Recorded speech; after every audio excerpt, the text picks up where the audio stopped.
Bismillahirrahmanirrahim. Nahmaduhu wa nusalli ala rasulil kareem amma ba'd. So before we get into the performance for the previous quarter, I would just like to take a few minutes while people are still joining to reflect upon the last 1.5 years since this pandemic began. So as I'm sure all of you are aware that just around March 2020 is when all our routines were thrown out of gear and our lives sort of became upside down. And since then, all of us have suffered to varying extents. And perhaps apart from the IT giants who have benefited from the pandemic, most common people and common businesses have suffered to a great extent.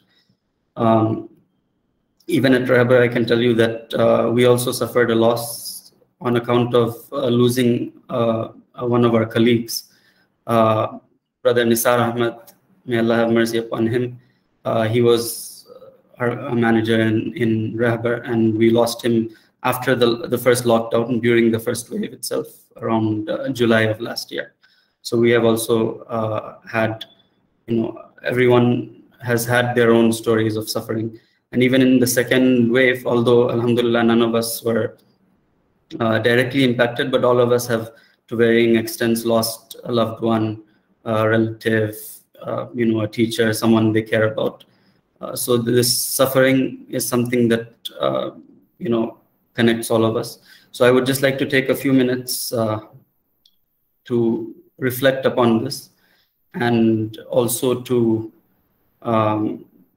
think about what should be the Islamic perspective about this, and what should be our reaction, how should we react in such a situation, and as a believer, what does it mean for us? So first and foremost, we should understand that this is a test from Allah. Allah says in the Quran, وَلَنَبْلُوَنَّكُمْ بِشَيْءٍ مِّنَ الْخَوْفِ وَالْجُوعِ وَنَقْصٍ مِّنَ الْأَمْوَالِ وَالْأَنفُسِ وَالثَّمَرَاتِ. Surely we will test you with some amount of fear, hunger, and loss of wealth, life, and fruit. So this is something that Allah has determined that He will test His servants in these ways that we are seeing. Sometimes it's in the form of a flood, earthquake, war, and now in the case of a pandemic. So if this is a test, how do we succeed in this test? So first and foremost, we should understand that Allah Himself, towards the end of the ayat, He says, وَبَشِّرِ الصَّابِرِينَ.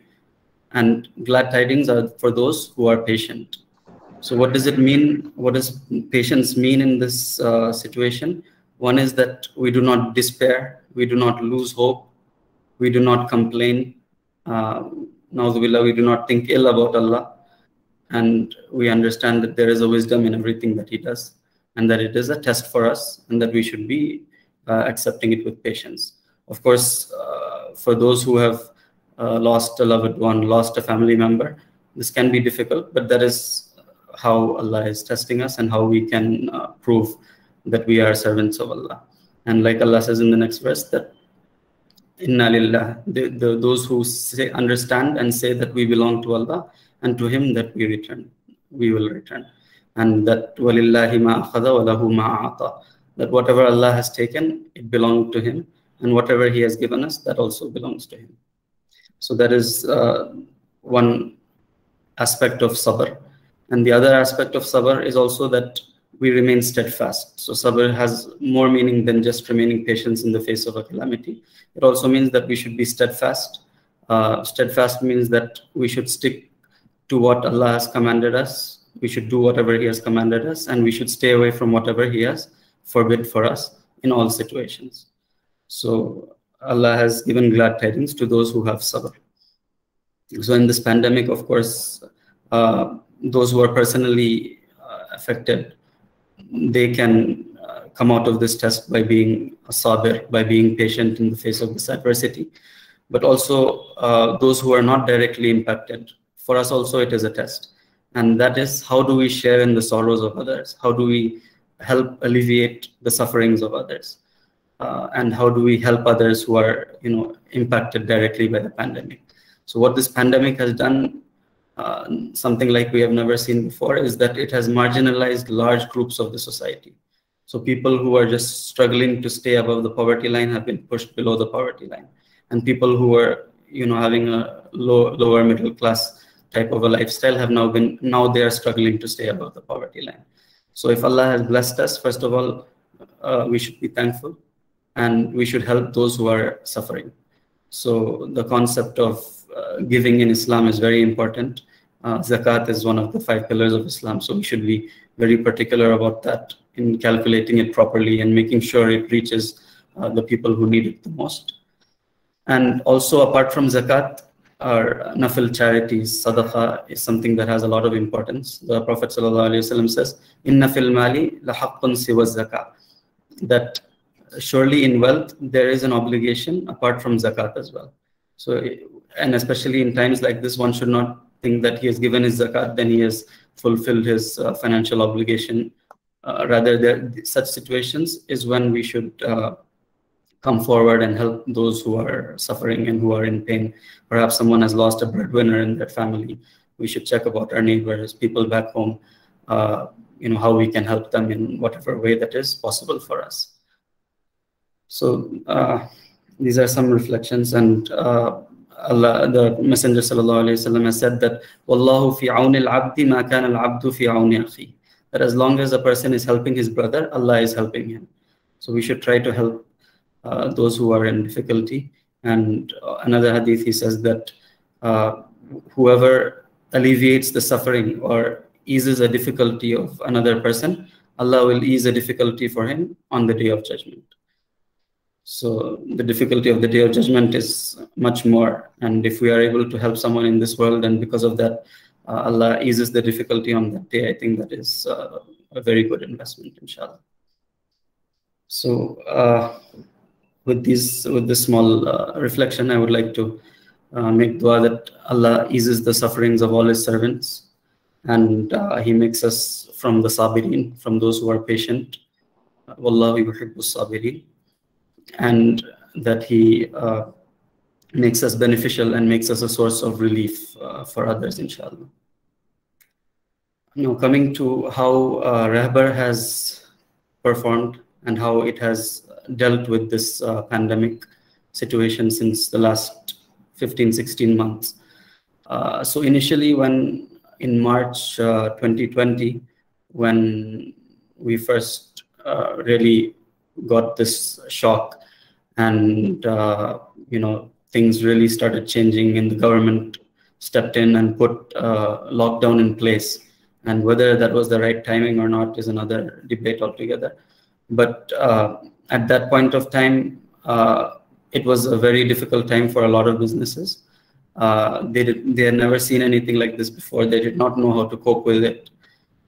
So what we did at that time is that we spoke to the businesses individually, and we said, we understand that because of these restrictions, your business might be suffering. So maybe the next month, that is April, if you're not in a position to pay the rent for the lease deals, it's okay. You need not pay. If you're not making a profit, no problem. There's no profit sharing in that such a case. So we went ahead and offered a moratorium even before the RBI went and offered their moratorium. And some of them we extended for May as well. And after that, alhamdulillah, most of our businesses were not in travel or hospitality sectors, which were the worst impacted. So we were able to sort of sail through without really getting hit. And then again this year, when the second wave started, and April end is when the new lockdown was set in most of the states in which we were operating. So again, it was difficult for businesses, but now at least they had learned how to cope with this lockdown, and they had come up with other sources of income, other means of revenue. So they were able to sort of sail through that compared to the last time in a better way. And so we had given a moratorium last time, but this time we did not offer the moratorium, and they also paid us back by not asking us for a moratorium, except for maybe one or two businesses who were really impacted, in which case we have also offered a moratorium this time around. So alhamdulillah, we were able to get through these two phases well, and we thank Allah for that, and we hope that things will be better in the coming quarters, inshallah. So in Q1, we can see that in the CEO's message that the investment has increased by about 3 crores to 48.5 CR. That is the overall investment raised in the two SPVs, RERL1 and RERL2 combined. And that is a growth in investment of about 6%. And deployment has increased in the last quarter by about 3.5 crores to about 44.3 crores. And that's a growth of about 8.6% on the previous quarter. And there was a gross profit of about 151 lakhs from the deals. And what we have paid out to debenture holders is about 119 lakhs, which is about working out to about 8.9% annualized returns, which has decreased marginally from 9.1%, which is what was paid in the previous quarter. So the message ends with a prayer to Allah to save us from the difficulties of the prevailing pandemic and hoping for a better world in the coming quarters. And also we are grateful to the businesses who have been regular in their payments and who have helped us give these returns to you, and also for the unceasing trust and support that you have showed over this period, and rather since Rahbar has, since the inception of Rahbar actually. And we also wish you a happy, blessed Eid al-Adha in the coming days, inshallah. So summary of the RERL performance. Like I said, the average investment from debenture holders, that is during the period April to June, was about 48.5 CR. And the amount average, on an average, which was deployed during that period was 44.3 CR. And the gross profit, including the cross deployment, meaning that cross deployment is basically that we have some, to facilitate the exit of people who want to exit, we sometimes buy the debentures of RERL2 in RERL1 and vice versa, and until we are able to again transfer it to another investor. So there is, if you include the profit that comes on that account, it's about 1.6 CR, the gross profit. And if you exclude that, it's about 1.51 CR. So 1.51 CR is the actual gross profit from the deals in which we have invested. And that translates to, yeah, so 1.51 CR on 44.3 crores is 13.7% per annum, which is the gross return on the deployment that we have made. Then there's a fees, expenses, and appropriation. So that is, we have AUM fees that we collect from the RERLs for managing the business. And then there are expenses in the RERLs itself, like the audit fees, the insurance cost. These are the two main things, and some bookkeeping and other things. So that came to about 43.5 lakhs. And the net amount which was dispersed as profit, which will be dispersed as profit on 20th, is about 1.19 CR.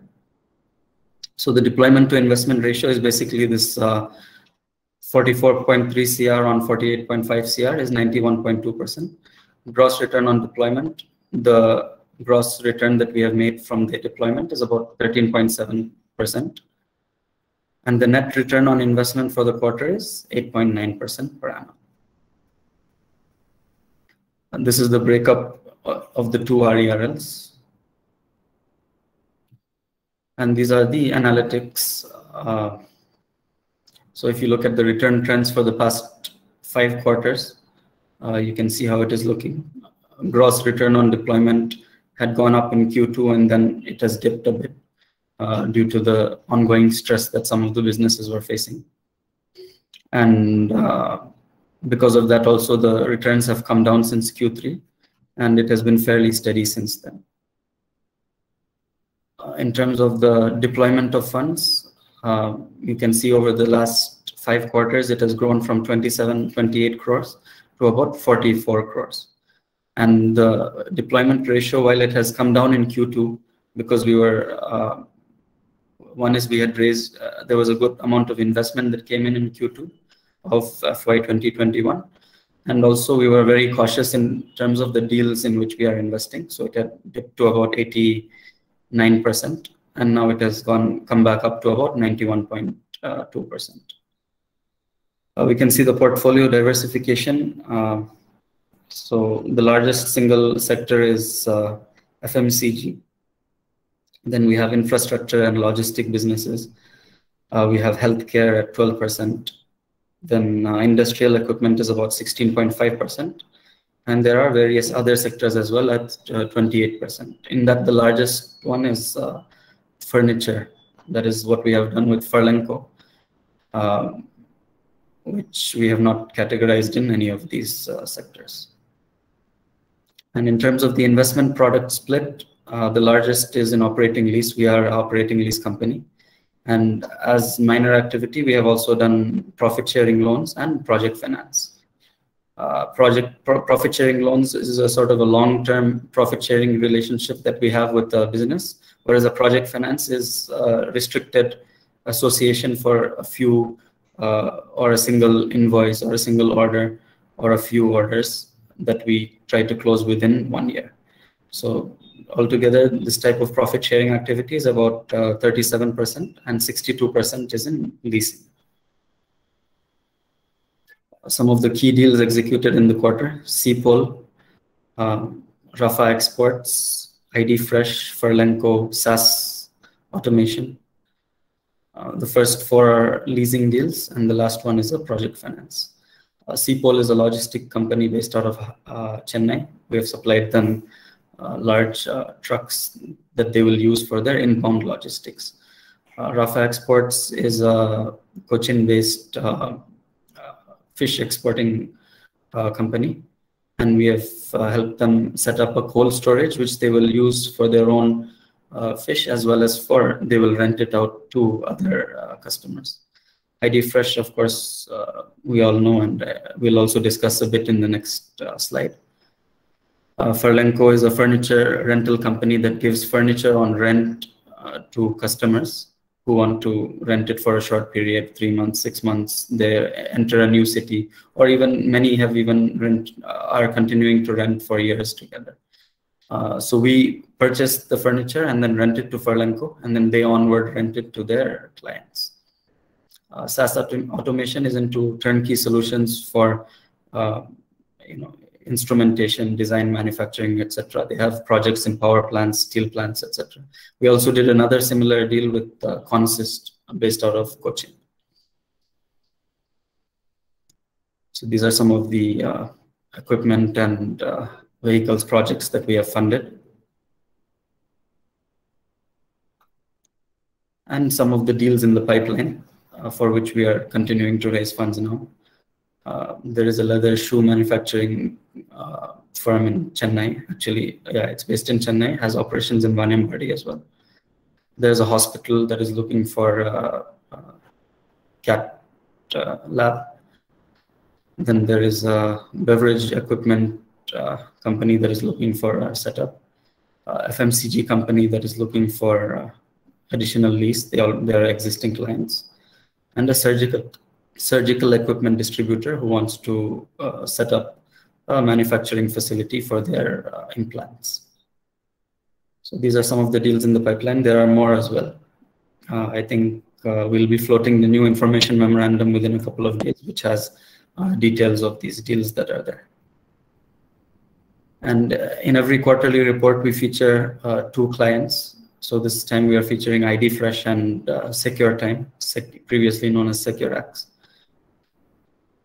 So ID Fresh, most of you must be knowing Mustafa PC and his 4 cousins. They started it in 2005, and they make idli dosha batter and ready-to-cook parathas and chapatis, and now they're also entering into dairy with paneer, curds, and such products. So they've recently set up a state-of-the-art plant in Anekal, Bangalore, which is spread across 5 acres and which can produce up to 1 lakh kilos of idli and dosa batter daily and 3 lakh parotas per day. So the video that shows this new plant and the facilities has also been going viral. I'm sure many of you might have seen that as well. So we've mainly given them vehicles on lease, as well as the chillers, which they put in the supermarkets for displaying their products. SecureX is there into this biometric equipment and time attendance solutions. And we have leased to them the biometric devices, which they have placed with some of their large clients in Bangalore as well as out of Bangalore. So I think we'll try to wrap it up with that. Some of our achievements so far: we have facilitated payment of profits to investors of over 21 crores. We have facilitated investment of over 82 crores in more than 100 businesses so far. We have facilitated over 2,000 investments for more than 900 investors. So when we say 2,000 investments, if someone has invested, for example, in RERL in 3 or 4 tranches, so each one is considered as one investment. So like that, there's more than 2,000 and more than 900 investors who are active with us. We have received the IFSA Business Excellence Award in 2017 in Sri Lanka. And we are a member of Association of Mutual Funds in India. So we also distribute some of the ethical mutual funds that are available. And we show some of our clients and our team, as you can see. So this is the quarterly report, which I'm sure all of you have already received in your mail. We just wanted to walk you through it. And now, as we have about 5 minutes left, if there's any questions, you can raise your hand and we can take that, inshallah.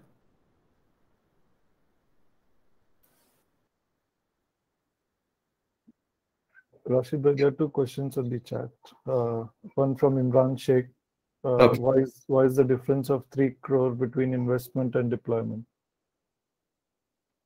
Okay, so let me just come back to that.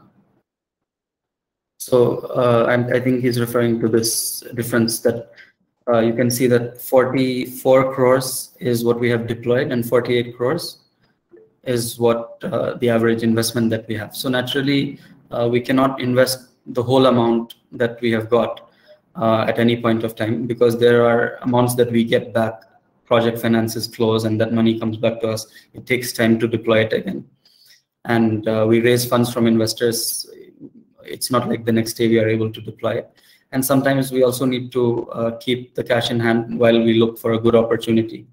And we have to be, especially in the post-COVID scenario, we have to be very cautious about which deals we are investing in.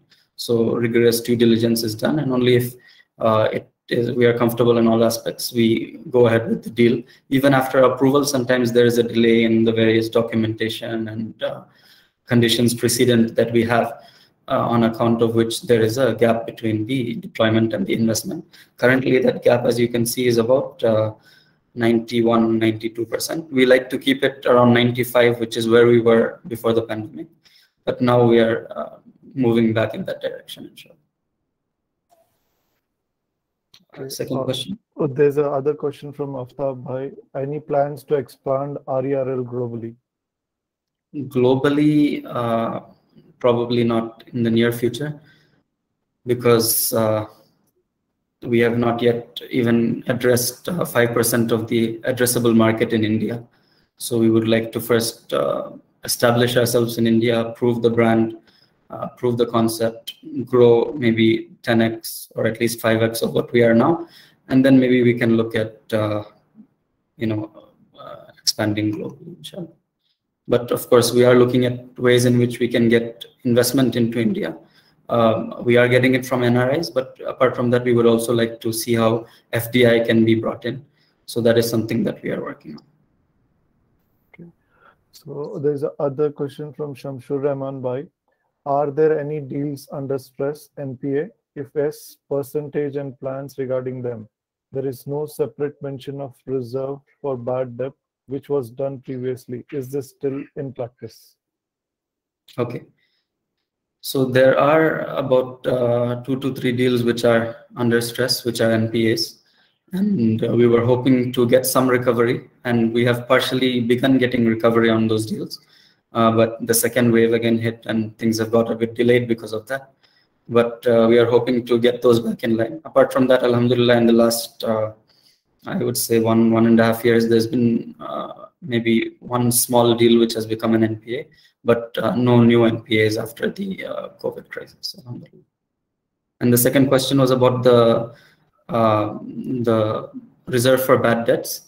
So we are still maintaining the reserve for bad debts, and we have actually increased it in this quarter significantly. So if you can see, okay, this does not have the previous quarters, but in the presentation where we talk about fees, expenses, and appropriations, so a good amount of this, almost 15 lakhs, 16 lakhs has gone towards reserves. Appropriations basically means building of the reserves. So yes, we are maintaining that, and we are building it quarter on quarter. Okay. So the next question is from Nawad Alam Bhai. You mentioned about mutual funds. Can you please elaborate on that? Yeah, so currently in India, there are two mutual funds that are supposed to be Sharia compliant. One is Tata Ethical Fund, and the other is Taurus Ethical Fund. So Tata Ethical Fund has certification from TASIS, which is a company with whom we are also associated. So we presently are promoting Tata Ethical Fund in a big way. And we have got a lot of investors to invest in Tata Ethical Fund through us as distributors. And the benefit of investing in that is, one is it provides diversification. So you have a different asset class, which is the stock market. And not everyone can invest directly in the stock market. They don't have the know-how. They don't need to. They don't have the time to maybe create a demat account, and they cannot choose which scripts to invest in, and so on. So a mutual fund is a good way to do that. And there's professionals who are managing the fund and who are, managing it pretty well. So Tata Ethical Fund is what we promote. And another benefit of that is you can invest smaller amounts. In our case, the minimum investment amount is 1 lakh. In Tata Ethical Fund, you can invest even 50,000, even 10,000 if someone wants. And SIPs are also possible, where you commit that for the next 12 months or 36 months, I will invest, say, 5,000 every month. So that will auto debit from your account and get accumulated in your Tata Ethical Fund account. Once that becomes a sizable amount, if you want to shift that to RER, that is also something that you can do, or you can keep growing that. But investment in mutual funds should be for a long term. If you want to invest now and say take the money back after 6 months, 1 year, then maybe it's not a good idea, because it depends on the market. If the market falls, then your investment amount could also, your capital amount could also get eroded, and it will be a net loss for you. So if you're planning to keep it for 3 years plus, then yes, Tata Ethical Fund is a good option, which we would recommend. Yeah, so the next question is from Imran Bhai. He says that he sees the same deals in most of the presentation. Can we segregate the new and old clients? Okay. One of the reasons for that could be that we do repeat deals. So suppose we sanction 2 crores for a customer, we will not give the whole amount up front. Generally, we give, say, 50 lakhs per quarter over 1 year is how we usually disperse the funds. We also see their performance, see if they're achieving the milestones, and then we sanction the further investments. So that is one of the reasons why you see that the deals in pipeline is usually the same, or the deals executed in the past quarter is the same. But I think in the information memorandum, we can take that suggestion and maybe give a timing as to during which period these investments were made. We will work on that. Okay. So there's can I ask a question directly here? Yeah, sure, brother. Yeah. So just taking on to that question a little bit further, like earlier in the presentation, you mentioned that we expect to grow at 5x or 10x. Mm-hmm. So what is our strategy for doing that? Because actually I've not seen any much aggressive expansion in the last couple of years. Like we are still dealing with similar businesses, similar geographies as well.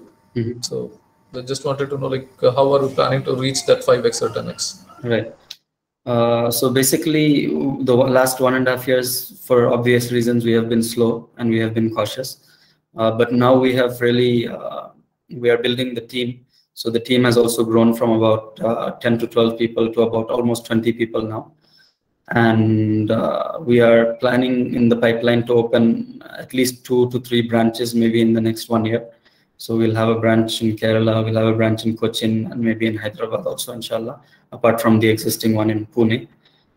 So there are various steps in the pipeline, and we would also be planning to, we also have a plan to, I saw a question on dividends, so I got distracted. We also,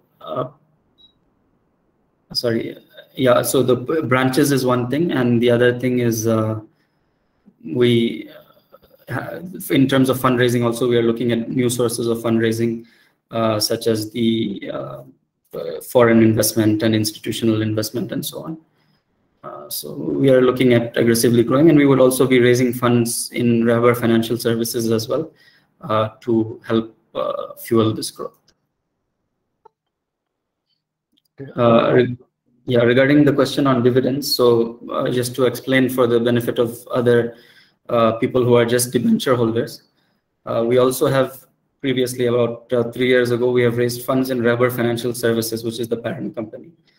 So one of the shareholders is asking that how come the debenture holders are getting all the profits and we've not got any dividends so far. So inshallah, last year we have closed with a profit, and inshallah this year we will be declaring a dividend once the AGM is done, inshallah. Okay. There was a question from Mohammad Yunus by any plans to introduce halal home financing products? Yes, we do have a plan to introduce a home finance product, because that is one of the pressing needs that we are hearing a lot from people. We have on a pilot basis done 2 home loan deals in Karnataka, and we want to do about 10 deals initially on a pilot basis, see how those go, and see if we are able to get cheaper funds, because the person who is taking a home loan expects it to be at least somewhere in league with what the banks are offering, which is 7-8%. So of course, with the current debenture holders expectation, we cannot fulfill that by doing home loans. So we'll have to look for a cheaper source of funding, and then we want to, inshallah, introduce a home loan product as well, inshallah. Yeah. So there are 2 questions actually from Syed Mateen Bhai. So first question is, what's the outlook on the returns in the coming quarters?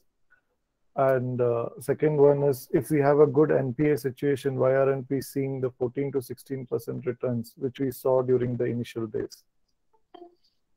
Okay, so first of all, to clarify, I don't think we have ever been given 14 to 16%. 13% is the highest we have given. And at that time, we were not maintaining as much reserves as we wanted to. And now with the book size increasing, we have to increase the reserves that we are maintaining. And also we have to, the other, expenses are there. So, but we do expect the returns to increase in the coming quarters.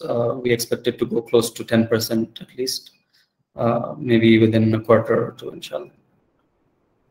So there's a question from Abdullah Jilani Bhai. Is investing in Zomato IPO is halal or haram? What's the difference between this and stock investments?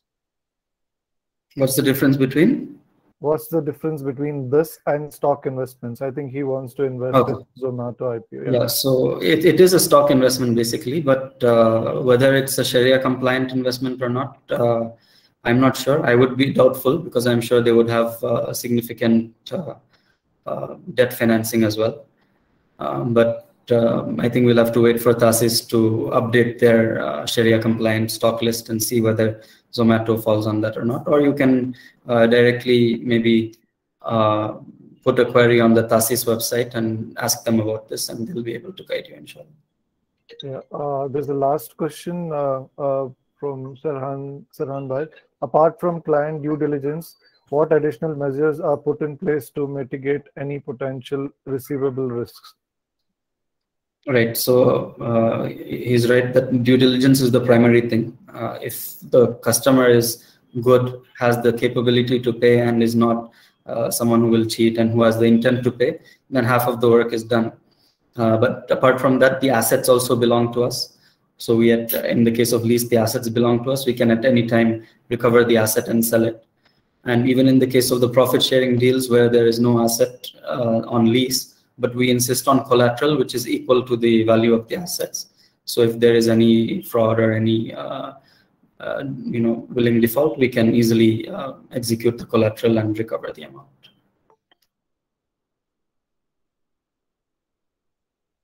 That's all, I think, Rashid Bhai. Okay. Any last questions? If anyone wants to open the mic and ask, please feel free to do so. Your financials get audited, no? Rahbar's financials get audited. Yes.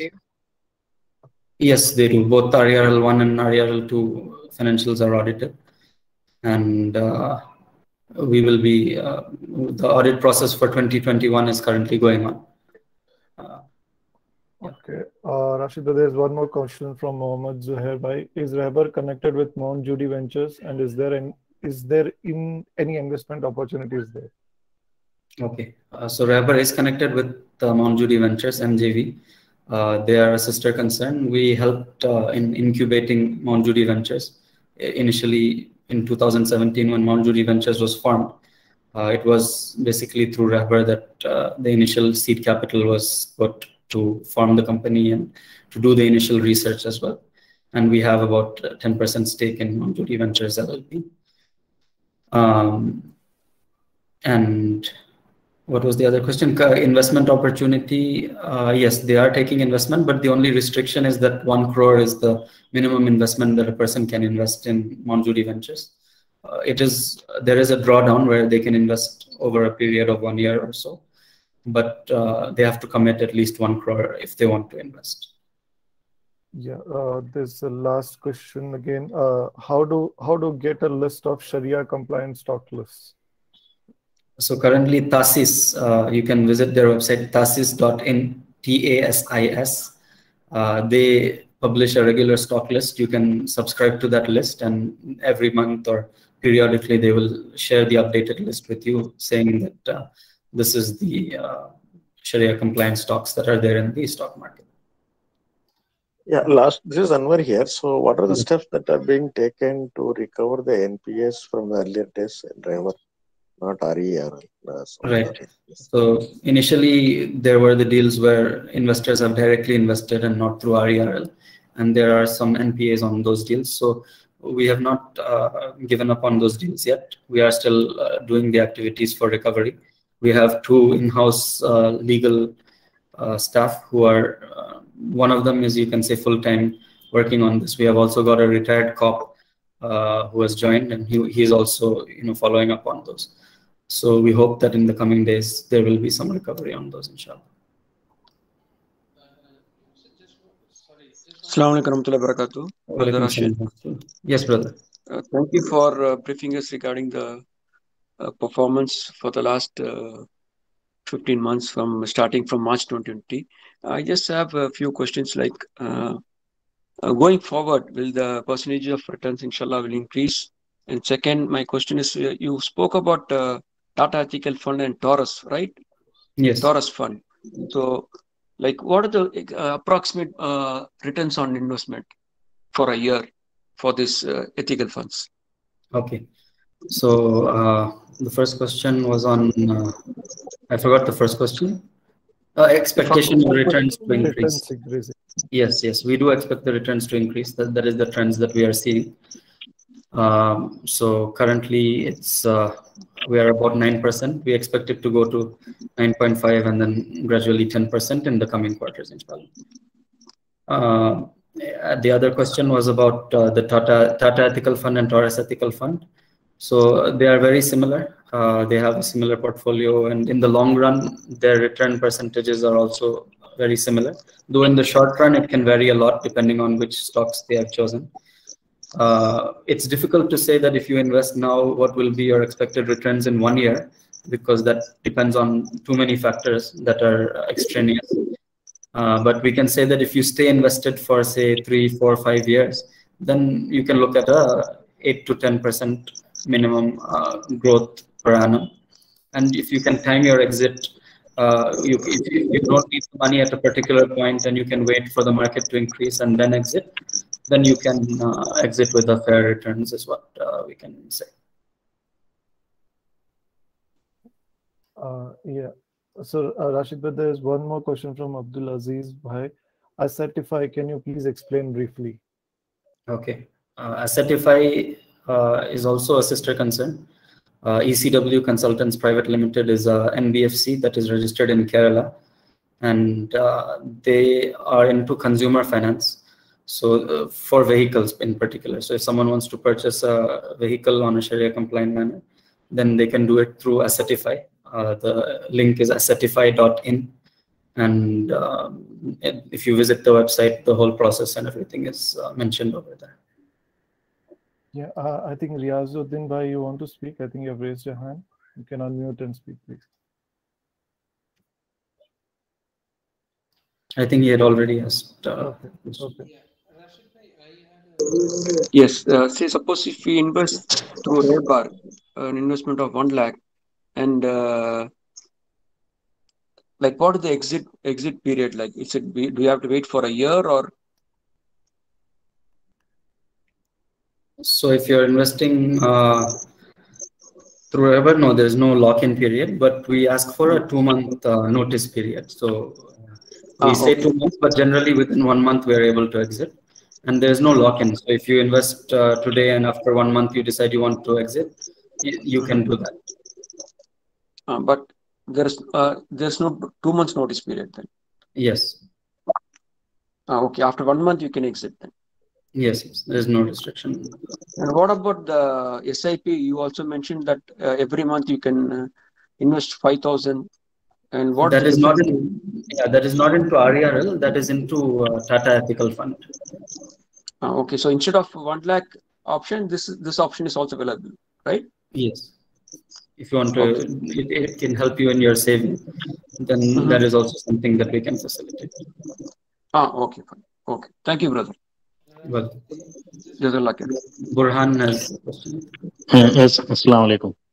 This regarding the TASIS financial compliance, Sharia compliance, this company have a 3% interest income that also Sharia. So in the Tata Ethical Fund or another. So this we cannot say it is 100% halal for the Tata Ethical. Correct. So we do not say it's 100% halal. We say it's Sharia compliant. Since there is no other options to invest in the stock market, that is a Sharia compliant option you can take. And even if you invest directly also, that is the case where there is, some element of interest income could be there in some of the companies in which you have invested, for which you have to do a purging, which means you have to take some small amount. We can guide you in that also. And this is the amount that you have to give away. So that once you do that, then it becomes a halal income completely. So that type we cannot expect from the Rahbar. No, in the case of Rahbar, there is no interest income. Any bank interest because all bank account in the current account, so there is no interest income generation. Correct. That's right. That's right, brother. Not in the savings bank. Right. Yeah, but and our client have some accounts. They have maybe interest like Tata Ethical companies and their accounting system. Any interest coming or so how we will monitor? No, since the clients if we are doing a profit sharing, then we have to insist that there is no interest income involved. If we are doing a lease deal, then we are getting a rental for the assets that we have given on lease. So in that case, there's no question of interest income coming. Yes. Oh, so Rashid bhai, just sorry. So you Tata Ethical, you are doing the direct or regular? Regular. We are acting as a distributor. So there was also a question that do we take fees for facilitating investment in Tata? We do not take fees from the investors, but we get commission from the mutual fund company, that is from Tata Mutual Funds. Yeah. Okay. Any I think Zaid Chit Fund, we have any relations with that? If you buy any vehicle or a housing loan, any Sharia compliant loan agency in India? So like we just discussed, for vehicle finance, there is Assetify. And Assetify. And for home finance, we are trying to come up with a product ourselves in Rahbar. Okay. Assetify is linked with Rahbar? Yes, it is a sister company. Rahbar has invested in Assetify, in ECW as well. ECW. Okay, thank you. I think Sabil bhai has something. Yes, brother Sabil. Assalamu alaikum. Can you just explain how this purging is done for Tata Ethical Funds? You just told that the halal, you are making this interest as halal. How it is done? Yeah, this purging is done. TASIS will do. I requested for TASIS and they do for the minimum 500 rupees. They will do for each investment. But if you are investing Tata Ethical Fund through Rahbar, how this interest can be made it halal? No. So it's not that it's made halal. Even if you're investing through Rahbar, you still have to do the purging. You still have to give away the money from your wealth. We will just tell you this is how much for your investment. This is how much you have to do the purging. So that amount coming as a haram content, you will notify us that you have to somehow give to somebody. Correct. Okay. I think we are almost 20 minutes past time. We will take one last question. Can I go ahead, or somebody else who has not asked a question? I think this Sabir Bhai was already raised his hand. Brother Altaf. Altaf, yeah. Rashid Bhai, Altaf here. Yes. I had invested in the earlier stages with the ID Foods deal. Yes. And for that, the investment was around 5 lakhs. And okay. I was seeing consistent returns around 5,000 in terms of rental returns. Okay. Now I'm into debentures. I've invested 4 lakhs. And the quarterly return is around 8,000 after TDS is cut. So okay. I get a feeling that it's gone down. Are there any other methods of investing? Is the earlier method still available? So naturally, if you're investing directly in a deal, the returns will be higher, but also the risk is higher, because if something happens in that deal, then you could even lose your capital. So that is why we have changed the model. We don't have these exclusive deals now. So we have a diversified pool where we have reserves, and it's easy for people to enter and exit with. So currently we don't have those options. We are seeing if in the future, if it's possible, but currently we don't have any direct investment options. Okay, thank you very much. Is this session recorded? I missed the. It is recorded, and we will be uploading it on our YouTube channel, inshallah.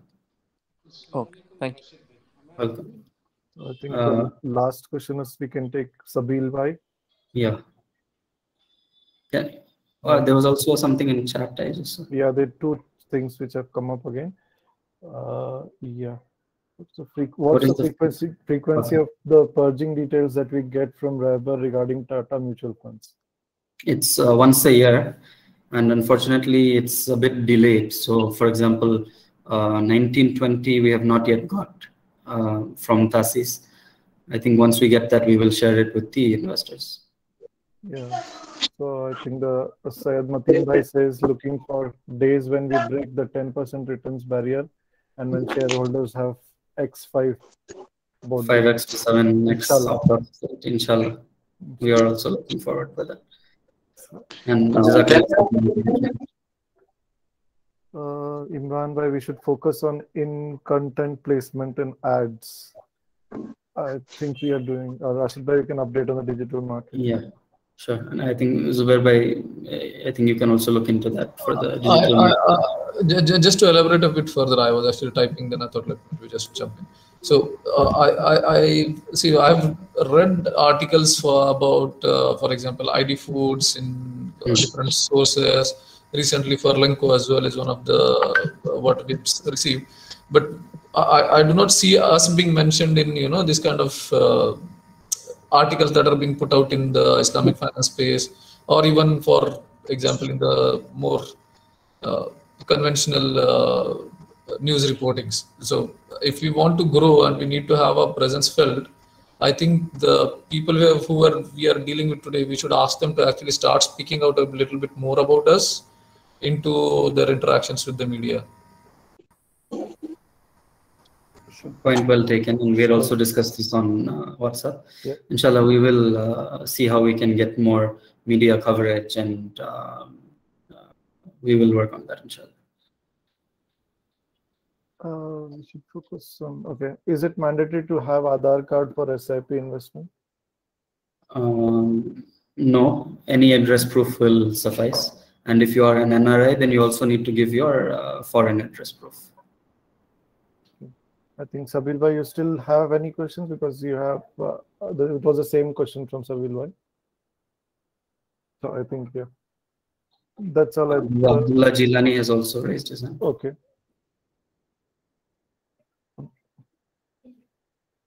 Can you unmute yourself, brother?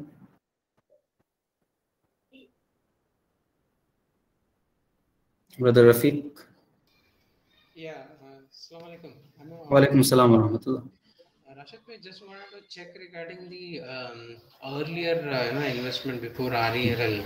So, do we have any type of a status, board or something, where we know as to what has happened to that? The couple of deals which have gone into drain. We don't know. I mean, I know you have updated saying that some persuasion is happening at your end. But is there any update? I'm sure not everything is going on the same lines. Different things would be having different updates. Yeah, so inshallah, that's a point well taken, and you deserve it as investors. We will make it a point. Now we are in July. In this quarter, inshallah, we'll give you an update on all the old deals, inshallah. Okay. And secondly, just I wanted to check. I mean, I'm talking more from the investment point of view. See, like even in the RER also, just I'm saying, from the attraction point of view, cutting across the inflation rate from the profits that are being shared. Now, net returns that are likely to come to the investors' hand seems to be very low. I'm saying as a model, when we want to showcase and promote it with the investors, how do we do it? I mean, I know we will have to increase the corpus size to make it attractive. So how do we go to address that? It doesn't seem to be very attractive. I know many people have also raised the concern here, saying that the returns are low. So, I mean, I think you should look at it in the context of the type of returns that it is. This can be compared to your FD or your debt funds, which are generally giving no more than 6-7% returns. So this is, I think, it's a slightly riskier compared to the FD, but it's also giving correspondingly higher returns, and we expect it to be at least in the range of 10% on an average. So I think given the type of deal it is, given the easy entry and exit, given the low risk because of the diversification, I think 10% is a good option. And of course, as Muslims, FD is not an option for us. So I think there's no reason why it should not gain acceptance, is what we feel.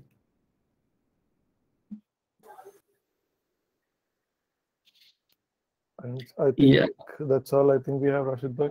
Thank you. Okay. Thank you everyone for joining, and it was a very good and interactive session. Inshallah, next quarter also we will be having a similar session after the results come out.